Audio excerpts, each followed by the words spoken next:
उस समय भी 5 लाख रुपया ही मरणोपरांत मिलता था और आज वह वेलफेयर हम लोग 25 रुपया प्रति टिकट दे रहे हैं। इसके बावजूद भी जो है आज 5 लाख का प्रावधान है। इससे स्पष्ट होता है कि बार काउंसिल में जो है वो भ्रष्टाचार कहीं न कहीं है।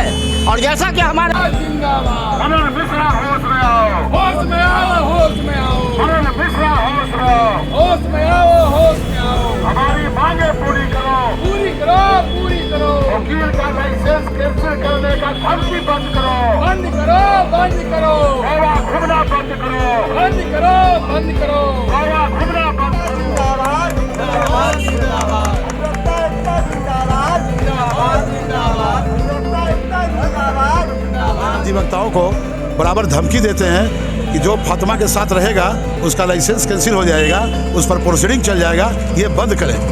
फातिमा के साथ सभी लोग हैं और हम लोग जानते हैं फातिमा जी अगले बार 25 अधिवक्ता जितने का काम करेगा और इन लोग का पूरा रैकेट, पूरे टीम, मनन मिश्रा के पूरे टीम को बिहार स्टेट बार काउंसिल से खाली करवाने का काम करेंगे। मिस्टर मनन कुमार मिश्रा के बेटे वहाँ बार काउंसिल का के तरफ से एडवोकेट हैं, उनके नाम से वो वहाँ बैठते हैं, उनकी ऑफिस खुली हुई है।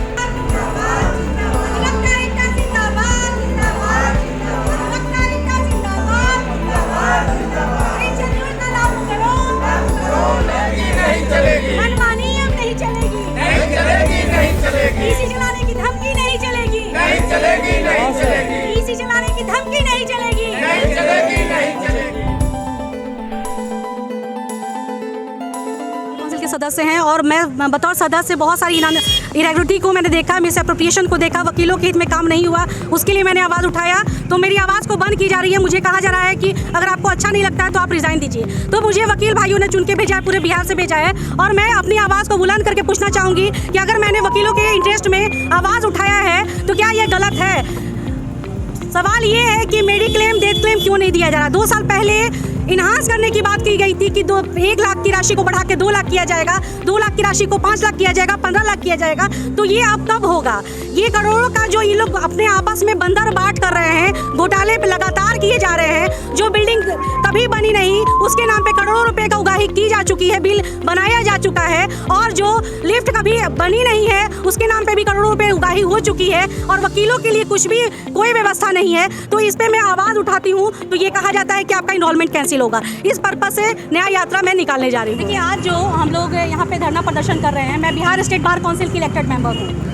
स्टेट बार काउंसिल में बहुत सारी इरेगुलरिटी को, बहुत सारे मनमानी को मैंने रिक्वेस्ट करके अधिवक्ताओं के हित में मांग करने की कोशिश की, लेकिन वहाँ पे मनमानी चरम सीमा पे पार कर चुकी है। वहाँ पे बोला जाता है कि यदि आपको रहना है तो खामोशी से ऐसी रहिए, अदरवाइज आप रिजाइन दीजिए। तो मैं एक न्याय यात्रा आज निकालने जा रही हूँ, पूरे बिहार में न्याय यात्रा निकालने जा रही हूँ और अधिवक्ता से, अपने अधिवक्ता विद्वान अधिवक्ता बंधुओं से मैं आग्रह करके कहना चाहती हूँ कि आप बताएं, आपने मुझे वोट देके जिताया है, भारी बहुमत से जितवाया है और मैं आपके हित में मेडिक्लेम की मांग करती हूँ, डेथ क्लेम की मांग करती हूँ, पेंशन की मांग करती हूँ। मेडिक्लेम में हम लोग 2019 में रिजॉल्व किया था कि जो 1 लाख है उसको बढ़ाकर 2 लाख किया जाए, डेथ क्लेम की राशि 5 लाख बढ़ा के 15 लाख किया जाए।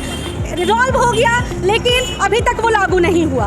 पेंशन की स्कीम के लिए हमारे बार काउंसिल ने विद्वान अधिवक्ताओं से 3000 और 5000 लिया, आज तक पेंशन स्कीम नहीं लाई गई। एडवोकेट के इंटरेस्ट में काम नहीं हुआ।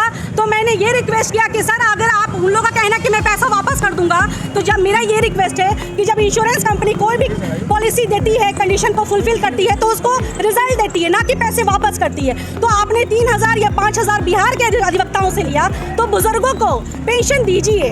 अगर आप पेंशन नहीं देते हैं तो आप इसका कन्फाइनमेंट को फुलफिल नहीं करते हैं। देखिए, आज जो हम लोग धरना प्रदर्शन कर रहे हैं दानापुर बार एसोसिएशन में सारे एडवोकेट्स के समर्थन से, और हम लोग एक न्याय यात्रा आज निकालने जा रहे हैं। पूरे बिहार में हर एसोसिएशन में जाएंगे, जिला में, अनुमंडल में जाएंगे, एडवोकेट्स को जागरूक करेंगे कि आप अपनी आवाज़ खुद उठाइए।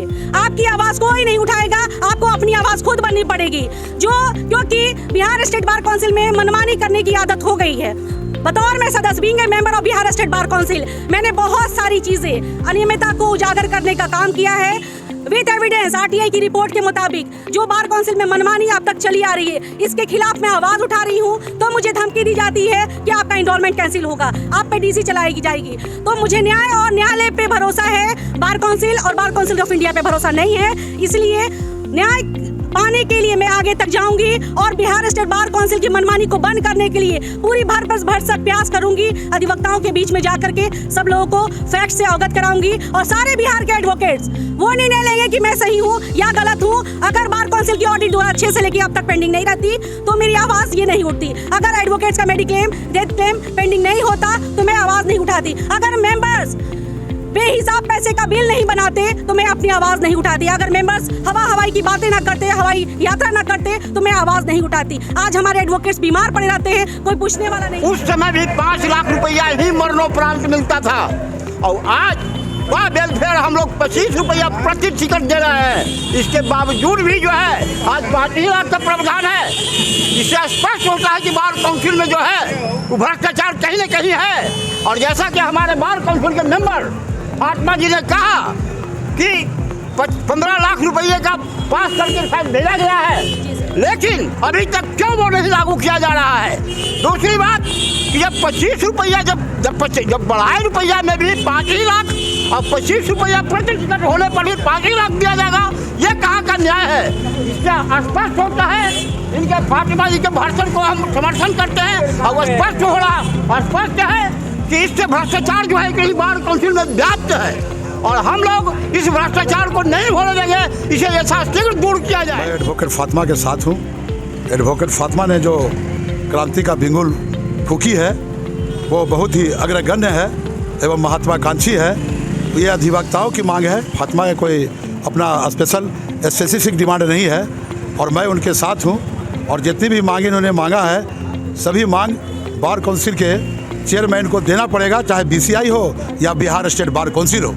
और ये जो है अधिवक्ताओं को बराबर धमकी देते हैं कि जो फातिमा के साथ रहेगा उसका लाइसेंस कैंसिल हो जाएगा, उस पर प्रोसीडिंग चल जाएगा। ये बंद करें।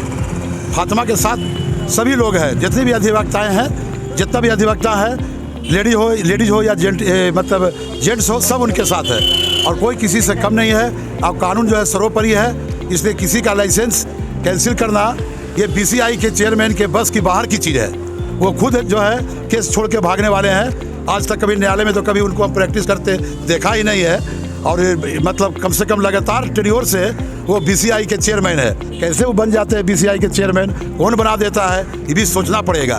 प्रैक्टिस से तो उनको कोई लेना देना है ही नहीं। मैं न्याय यात्रा का पूरा समर्थन करता हूँ और मैं अधिवक्ता एडवोकेट फातिमा के साथ हूँ।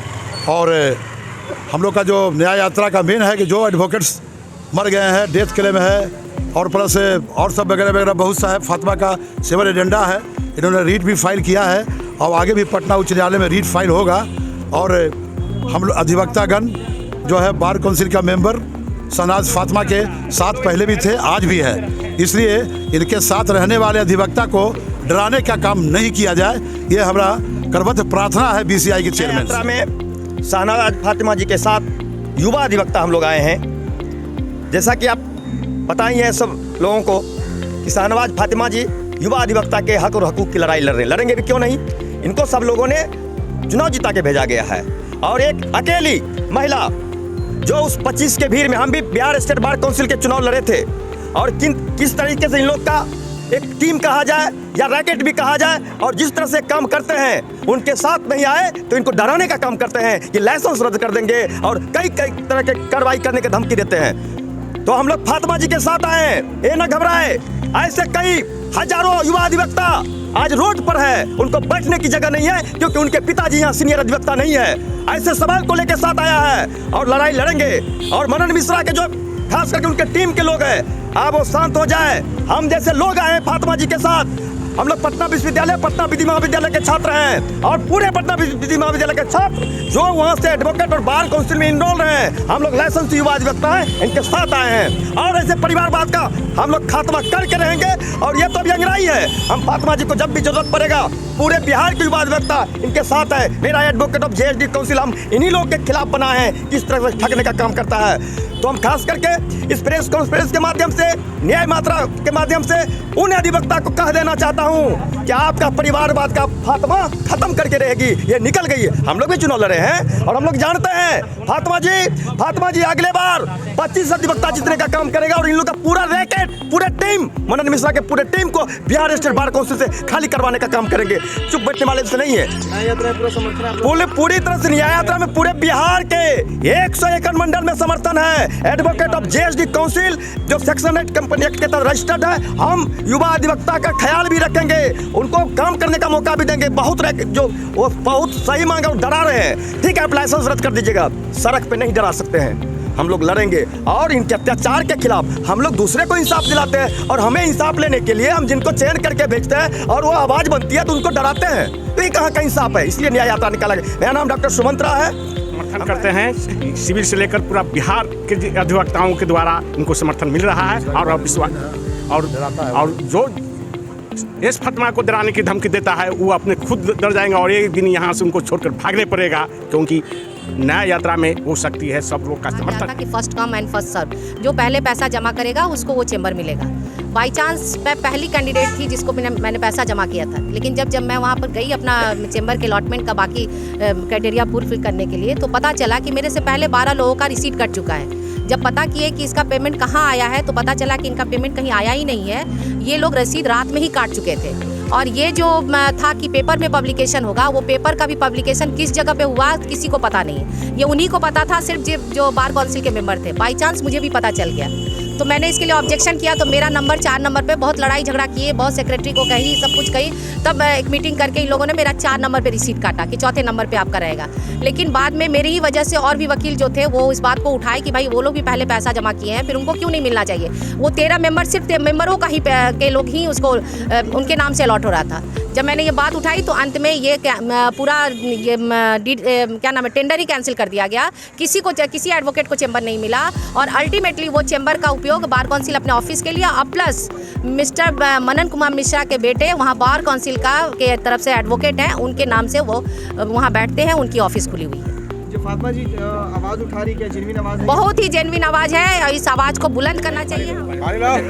जहाँ तक बार काउंसिल ऑफ बिहार की बात है और या इंडिया की बात है, आश्चर्य ये है कि बिहार का ही माननीय श्री मनन कुमार मिश्रा जी अध्यक्ष है और एक से एक दबंग काबिल विद्वान विधिवेत्ता विभिन्न संघों में भरे हुए हैं। मगर दुखद ये है कि आज तक अधिवक्ता प्रोटेक्शन एक्ट ये लोग लागू नहीं करा सके। अधिवक्ता प्रोटेक्शन एक्ट यदि माननीय मनन मिश्रा जी चाहते, बिहार के चेयरमैन चाहते बार काउंसिल के, तो ये कोई बड़ी बात नहीं थी, मगर इधर ध्यान नहीं है। रही बात, मैं अपने संघ की बात कर रहा हूँ, अधिवक्ता संघ की। कोरोना वायरस से यहाँ के भी वकील मरे। ऐसी कोई बात नहीं है कि कोरोना वायरस से हम छूटे रहे, मगर एक ढोंग, एक जाली दस्तावेज और बार काउंसिल ऑफ बिहार के माननीय सदस्यों ने कुछ इस तरह से जाल रचा कि मैं आपको कोरोना वायरस में या किसी तरह की आर्थिक मदद न दूंगा, ताकि ऐसा कंडीशन, आपका इनकम क्या है, आपकी जाति क्या है, आपका फैमिली क्या है, आपका बैंक अकाउंट क्या है। ये तो लग रहा था कि ईडी को के अफसर हैं, आर्टिकल 5 वाले, और इन्होंने एक पैसा नहीं दिया। हमने लिस्ट भेजा, मर्दानापुर के अधिवक्ताओं को कोरोना काल में एक अठन्नी चवन्नी एक किर्री से भेंट नहीं हुआ और ये लोग बैठे रह गए। ये स्पष्ट राय है कि जहाँ भी अगर कहीं भी गलत कार्य होता है और कोई आदमी अपना विरोध प्रकट करता है, अपना तर्क देता है, अपना रीजनिंग देता है, तो आज से नहीं ज़माने से मान्यताएं होती आई है। बहुत सारे इशू रहा है देश में जिसमें बहुतेरे लोग साथ रहे, लेकिन अकेला आदमी ही जहाँ ज़रूरत पड़ा उसको प्रोटेस्ट किया। और विधानसभा में कभी कभी ऐसी स्थिति रही है जिसमें सारे के सारे लोग, जो डेमोक्रेसी का बनावट है और डेमोक्रेसी जो हमारे देश का है वो for the people by the people का जो सिद्धांत है, वो सिद्धांत में कभी कभी ऐसा होता है विधानसभा में हो या लोकसभा में हो, सारे लोग पार्टी के आधार पर, विभिन्न तरह के आधार पर इकट्ठा होने के बावजूद भी कभी एक ही आदमी कहता है तो वह भी सही हो सकता है। ये सिद्धांत को नकारा नहीं जा सकता है। इसलिए मेरी राय है कि जहाँ कोई भी अगर सही आवाज़ उठाता है तो उस आवाज़ के साथ हमें रहना चाहिए और ये जान लीजिए कि अकेला आदमी में वो दम है, वो ताकत है कि उसका विरोध वो सारे लोगों का जो तर्क के साथ वो अपना दे रही है और दे रहा है कोई, तो उसे सुनना चाहिए और आवाज़ को कभी सुनने वाली बात को कभी बंद नहीं की जानी। चाहता हूँ कि हम लोग जिस न्याय के लिए लड़ाई लड़ रहे हैं उसमें हमें न्याय मिलनी चाहिए, इसलिए कि आज जो है हम जिसके लिए हम दूसरे के लिए जो है न्याय करते हैं और खुद ही अपना न्याय नहीं कर पाते हैं। यदि हम जो है हमारे यहाँ दिन प्रतिदिन जो है बिहार बार काउंसिल में कोई तरह की व्यवस्था नहीं है एडवोकेट के लिए और न ही यहाँ सिविल कोर्ट में बैठने की व्यवस्था है लोगों के लिए, इसलिए हम आग्रह करते हैं, गुहार लगाते हैं कि आप जो है इस विधि व्यवस्था के अंतर्गत जो है सभी जो है युवा अधिवक्ताओं का जो है यात्रा को पूरा समर्थन है। हाँ, हम लोग का पूरा समर्थन है। इसमें जो है हम लोग फातिमा जी के साथ। अधिवक्ता को ना बैठने का जगह है और ना उनका सही ढंग से कोई आमदनी है और ना ही कोई लॉ मेंटेन ऑर्डर है, इसलिए मैं आप लोगों से और यहाँ के बिहार सरकार से और भारत सरकार से अर्ज करूँगा कि मनन मिश्रा जो अधिवक्ता ये बार काउंसिल के और इंडिया के अध्यक्ष हैं उनको हटाने के कष्ट करें और दूसरा आदमी को लाने का कष्ट करें। इसलिए अधिवक्ता की हालात जो है जिस दौर से गुजर रहे हैं वो इस दौर से जो गुजर रहे हैं ये पूरे अधिवक्ता कभी बर्दाश्त नहीं कर पाएंगे और न करेंगे और मनन मिश्रा के खिलाफ आवाज़ ये बुलंद प्यारे पूरे बिहार प्रदेश में उठेगी और उठ के रहेगी। इसलिए मनन मिश्रा चाहे कितने बार काउंसिल का रजिस्ट्रेशन कैंसिल करें, हम लोगों को किसी को डर नहीं है। सनात फातिमा जो युवा अधिवक्ता के लिए कर रहे हैं बहुत अच्छी पहल है, हम लोग पूरा युवा अधिवक्ता इनके साथ है। और सबसे बड़ी बात बार काउंसिल की कुछ अनियमितता चली है, अभी हमारे साथी बोले हैं कि एक बार ऑडिट करवा दीजिए, सारा सच दूध का दूध और पानी का पानी हो जाएगा। तो हम लोग भी सनाज के मैन के साथ बिल्कुल समर्थन में हैं कि बार काउंसिल को ऑडिट करवाना चाहिए, जो भी अनियमितता बढ़ती जा रही है वो बिल्कुल हम लोग सभी लोग के पास आना चाहिए।